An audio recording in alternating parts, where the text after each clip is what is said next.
ছেলে মেয়ে ওরা, কিন্তু সমস্যা হচ্ছে ওরা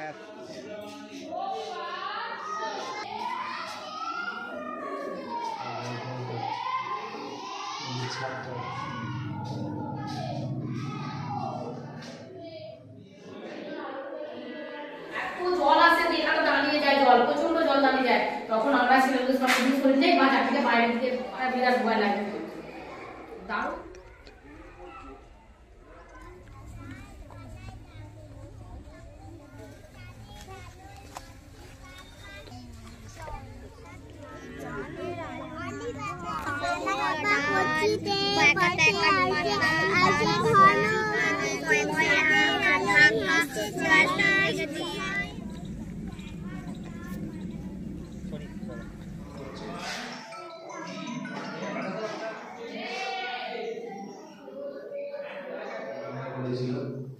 একটা মেয়ের পায়ে চোট হয়েছিল, মাথায় চোট শক্তিশালী স্কুল।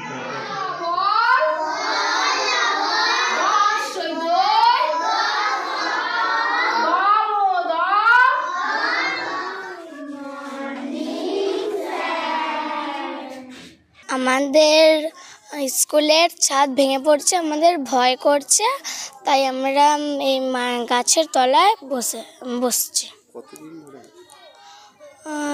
অনেক দিন ধরেই আছে, 12 মাস।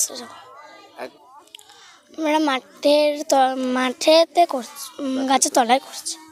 ভয়ে ভয়ে থাকি, মাথায় পড়ে গেলে আমাদের সেদিনে বড় বড় দিদিরা মাথাতে পড়ে গেলে দেয়ালটা ভেঙে পড়ে গেল। হ্যাঁ, এখনো কি দেয়াল খারাপ অবস্থা?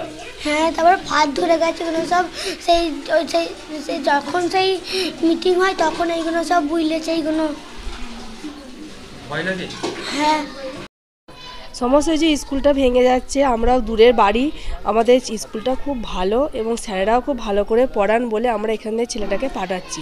এবার এই যে যখন তখন দেয়াল ভাঙছে, কখনো ছাদটা খসে পড়ে যাচ্ছে, এবার বাই চান্স যদি কিছু ওরকম ছেলেদের গায়ে পড়ে কি মাথায় পড়ে, ছেলেদের তার জন্য বিপদ আপদ হতে পারে। কখনো স্যারেরা ফোন করছে যে ছেলেদের অসুবিধে চলে আসুন, আমরাও এসে দেখছি ছেলেদেরকে মাঠে বসাচ্ছে বা ছেলেদের কারু লেগে যেতে পারে। আমরা চাই যে স্কুলটা ভালো রকম পরিষেবা পাক, ভালোভাবে স্কুলটার উন্নতি হোক, সমস্ত দিক থেকে ছেলেরাও যেন নিরাপত্তা থাকে, এই সব। ছেলে মেয়ে ওরা, কিন্তু সমস্যা হচ্ছে ওরা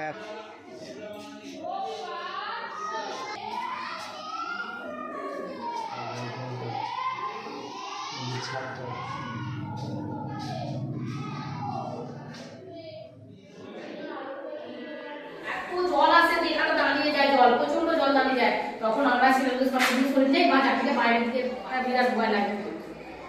নিচে ক্লাস কয়েক বছর যাবত হচ্ছে, কারণ স্কুলের যে ভগ্নপ্রায় অবস্থা, মাঝে মাঝে ছাদের বিভিন্ন অংশ ভেঙে পড়ছে। গত বছর আমার 2 জন ছাত্রছাত্রী আহত হয়েছিল। সমস্ত ঘটনা বিডিও অফিস এবং বিভিন্ন দপ্তরে জানানো হয়েছিল এবং লেখালেখি হয়েছে। আমাদের এমএলএ সাহেবও এসেছিলেন, কিন্তু পরবর্তীকালে অনেক লেখালেখির পরও কোনো সুরা হয়নি। অভিভাবকরা ভয় পাচ্ছেন যে স্কুলের ভেতরে যে কোনো মুহূর্তে দুর্ঘটনা ঘটতে পারে, আপনি কোথায় কি ব্যবস্থা করবেন। ব্যবস্থা বলতে এখন তো উপায় নেই, বর্ষাকালে ভিতরে বাইরে করে বসাতে হয়, কোনো রকমে চালাতে হয়। বাকি সময়টা আমাদের কয়েক বছর যাবৎ গাছতলাতেই চলছে, অন্তত 2টো ক্লাস 3টে ক্লাস বাইরে বসাতেই হয়। আমরা এখন যেমন বেশিরভাগই, কারণ শিশু শ্রেণী আর 1কে বসানো অসুবিধে আছে, কারণ ওদের বিভিন্ন বিষয় লেখা টেখার ব্যাপার আছে দেয়ালে, ওগুলোর জন্য আমরা 3-4কেই বাইরে বেশি বার করি। 3-4ই বাইরে বসে। আমাদের স্কুলের নাম মলয়পুর বামাপদ দত্ত নিম্ন বুনিয়াদী বিদ্যালয়। এলাকাটার নাম দক্ষিণপাড়া, মলয়পুর দক্ষিণপাড়া। সার্কেল অফিস বহুবার রিপোর্ট করেছেন, আমি রিপোর্ট করেছি, এসআই সাহেব সুপারিশ করেছেন, বিভিন্ন দপ্তরে জানানো হয়েছে, কিন্তু এখনো পর্যন্ত কোনো সুরাহা হয়নি।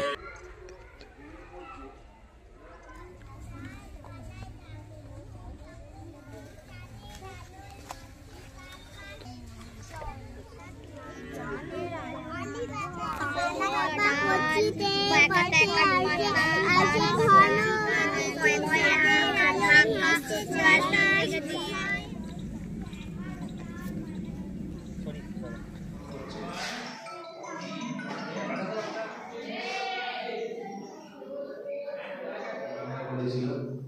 একটা মেয়ের পায়ে চোট হয়েছিল, মাথায় চোট শক্তিশালী স্কুল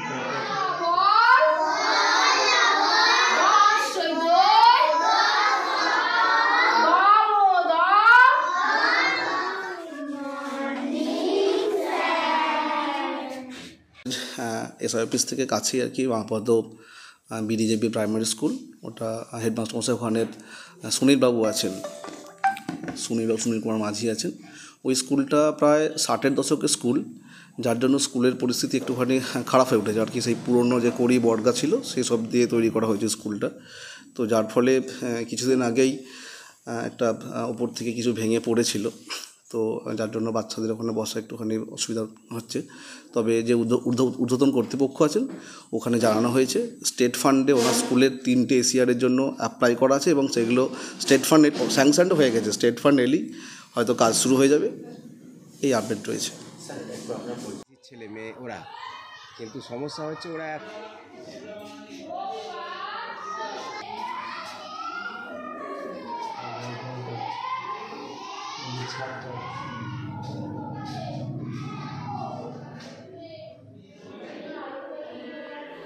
জল আসে এখানে দাঁড়িয়ে যায়, জল প্রচন্ড জল দাঁড়িয়ে যায়, তখন আমরা ছেলেগুলো সব শরীর নেই বা চারদিকে বাইরে দিকে বিরাট ভয় লাগে।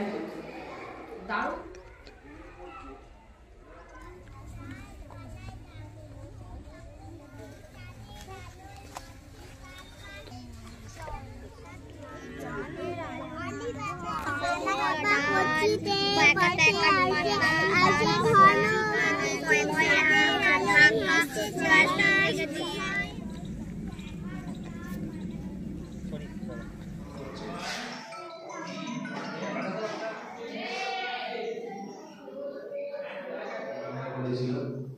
একটা মেয়ের পায়ে চোট হয়েছিল, মাথায় চোট শক্তিশালী স্কুল